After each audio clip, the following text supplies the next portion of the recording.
My harvester ants have no idea what's coming. For months now, this little test tube has been their entire world. Every worker, every seed, and every piece of brood has been living inside this tiny glass tube. And lately, the colony has been growing faster than ever.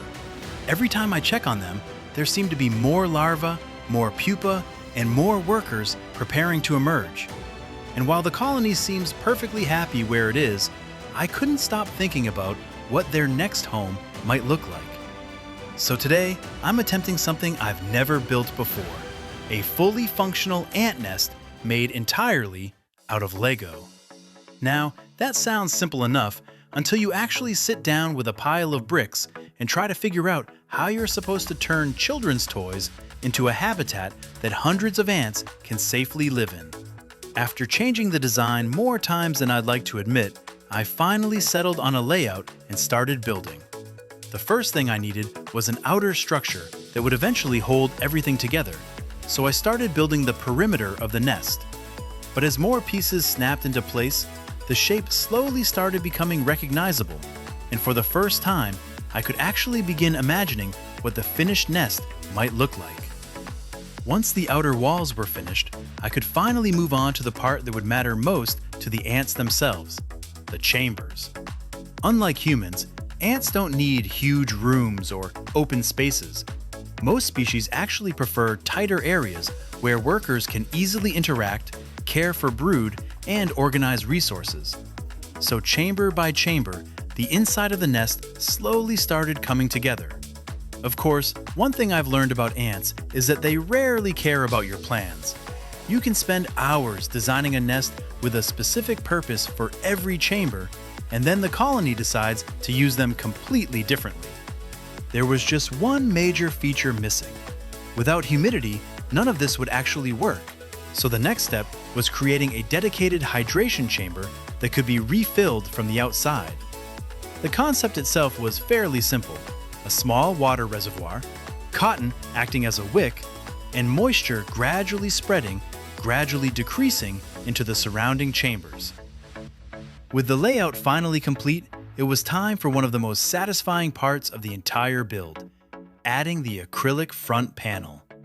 I don't know what it is about peeling protective film off fresh acrylic, but somehow it never gets old. But the second I placed it on top of the nest, I noticed a problem. The Lego studs created tiny gaps between the acrylic and the structure itself. Tiny gaps for us, potential escape routes for ants. And suddenly, I had a problem that I hadn't really considered when this project first started. Before solving that issue though, there was one more thing I needed to do. I drilled a refill hole that would eventually allow me to add water from the outside without opening the nest. Now came the question of how I was actually going to attach the acrylic. After considering several options, I eventually settled on silicone. It would hold the acrylic in place while also sealing all of those tiny gaps around the studs. At least, that was the plan. Everything was going surprisingly well until I realized I had forgotten something. The cotton wasn't inside the water chamber. Unfortunately, I noticed this after I had already started applying silicone, which meant I now had to somehow squeeze the cotton into place using tweezers while avoiding the fresh silicone around it. Eventually though, after considerably way less frustration than I had anticipated, the cotton was finally in place and the acrylic panel was properly attached. And just like that, the Lego nest was finally complete. Well, almost. Because now came the hardest part of the entire project: waiting.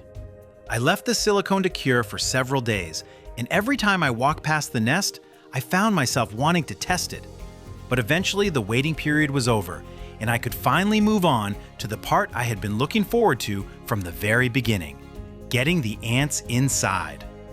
To make the move as easy as possible, I built a transfer system that connected the colony's test tube directly to the new Lego nest. The concept seemed simple enough. The colony would stay in the test tube, the new nest would sit on the opposite side, and the ants would simply follow the path leading into their new home. At least that was the plan, because after finishing the entire setup, I noticed a rather embarrassing mistake. I had connected everything to the wrong side of the nest. The ants could reach the setup perfectly fine, but they couldn't actually reach the nest entrance, which is admittedly a fairly important detail when you're trying to get ants to move into a nest. So after realizing my mistake, I dismantled part of the setup and rebuilt the connection correctly. Only then was everything finally ready. Now came the moment of truth. To encourage the colony to relocate, I covered the Lego nest to keep it dark while exposing the test tube to light. The logic behind this is pretty simple. Ants generally prefer dark, protected spaces, so by making the old home less comfortable and the new one more attractive, there's a good chance they'll eventually decide to move on their own. At least that's what I hoped would happen. For a while, the ants completely ignored the Lego nest. Then I spotted something unexpected. A single pupa sitting inside one of the chambers. Was this the beginning of the move? If you don't want to miss what happens next, make sure to subscribe. Stay tuned.